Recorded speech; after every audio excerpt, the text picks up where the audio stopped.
Hey guys, Spartan117GW here, and today we're going to be talking about something that is so badass. So, I've got something here. Of course, I've got this awesome Armatis plate carrier, but that's not what we're here to talk about today. I've been contemplating this and conceptualizing this about a new way to capture airsoft gameplay. So here, I have my new setup, and on here is a GoPro Hero 5. And it is gimbal stabilized. That's right, airsoft gimbal stabilized gameplay. And from this point of view that it's mounted on my setup, this is more or less kind of a sort of third person, more like over the shoulder point of view. And I just want to talk about some ideas about it and why I want to do this. So recently I became very kind of obsessed with gimbal stabilization. I was walking to a Best Buy one day and then I just saw the video, happened to be by the GoPro area, of a guy riding a mountain bike with one of these on there, and I was blown away about how smooth it was. The footage was so clear and smooth, and you could see everything. I think that's part of the problem, is when you have any kind of action cam, you're catching all the movement and everything, so sometimes you can't quite see everything very clearly. With this, you can see everything as smooth and as clear as you wanted it to be. And I was trying to figure out how I would mount it, like all these different ideas about how I would use it, and I settled on this. So it's mounted to the back of my plate carrier, and this is just one of the configurations that I have. This is just what happens to be on the back of my Armatis, my Wolf Gray one. So as you can see, I have the Karma grip, which is the gimbal, with the GoPro Hero 5, mounted more or less just by gear ties webbed through the molly, and essentially it keeps it in position. And I've used gear ties before. I've used it on my Jeep, and that's why I was so confident that this would hold. Because as you can see, I mean, like, it doesn't really twist, it doesn't move, it stays in position. It's mounted on the base. Realistically, I would dummy cord, because it kind of has like almost like the Wiimote kind of lanyard at the bottom. I would dummy cord that to the plate carrier, so if something happened, this wouldn't go flying off completely.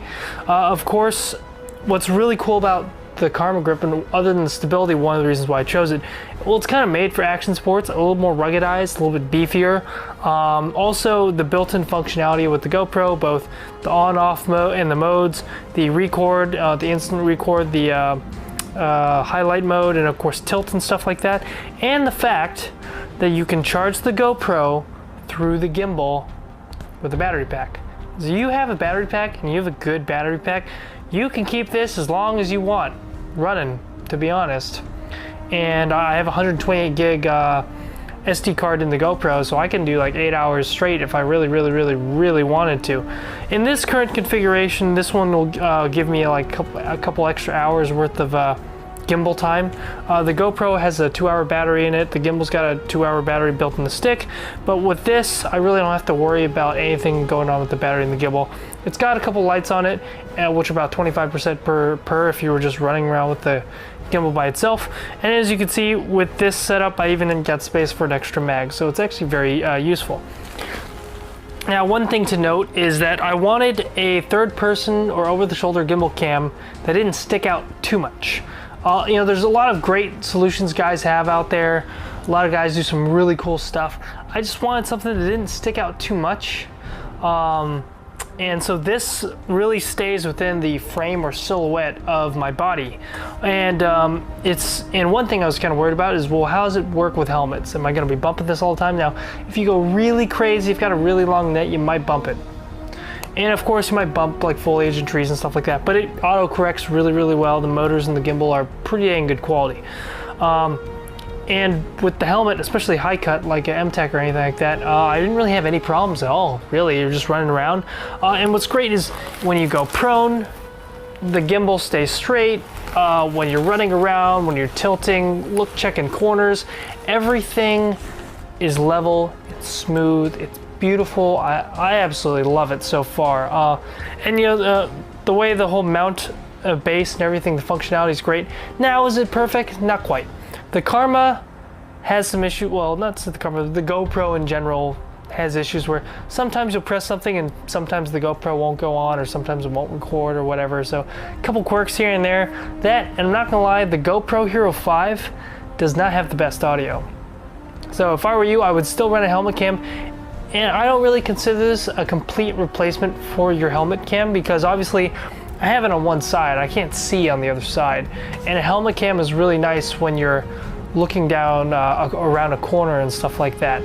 Even if I was aiming down this corner, it doesn't have the best field of view. But for most intents and purposes, when you're running around, and this is set up for a righty, so it's on the left shoulder, and if you were a lefty, it would be set up on the right shoulder.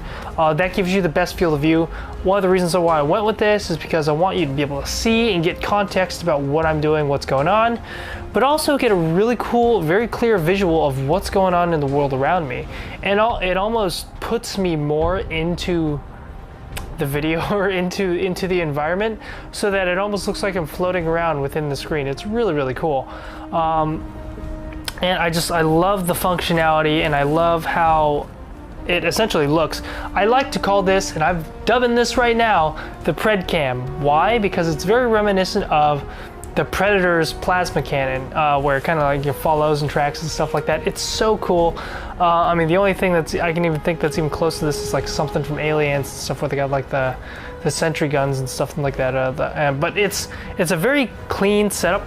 I know the gear ties aren't the nicest looking, but they grip really well and they keep this in place.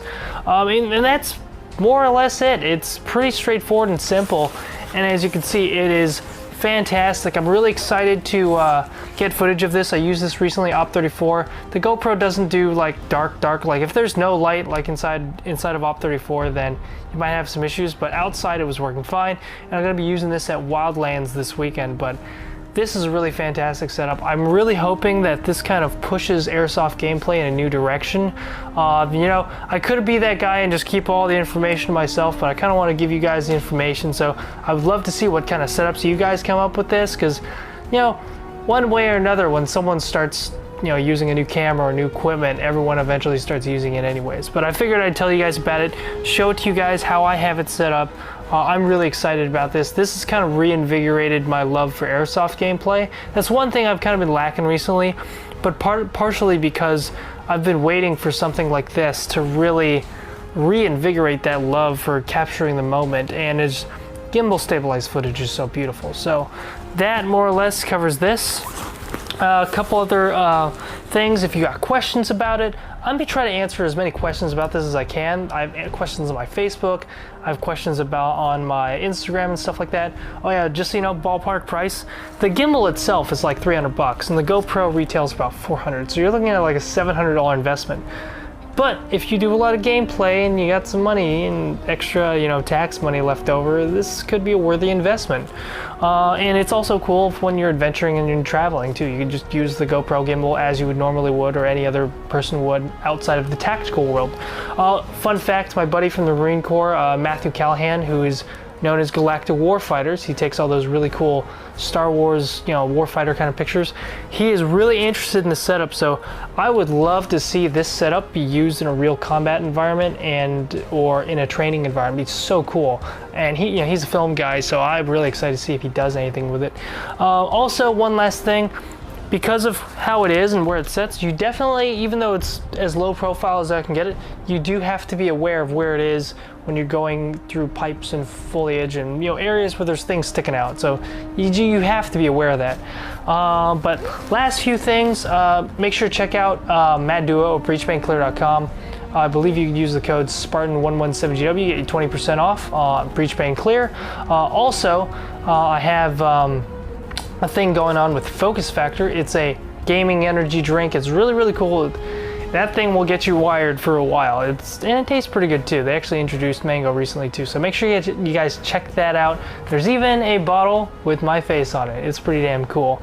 But that's all I can think of right now, other than, oh yes, one more thing. I also just started a Patreon, so if you want to see more really cool footage and more cool content, shorts, gameplay footage, this and the other, your contributions monthly make a big difference. One of the rewards is you get a free patch out of it, depending on what level of support that you give. Please check out the Patreon link. We all know that YouTube's kind of gone haywire right now, and the future of YouTube is in ways kind of almost unsure.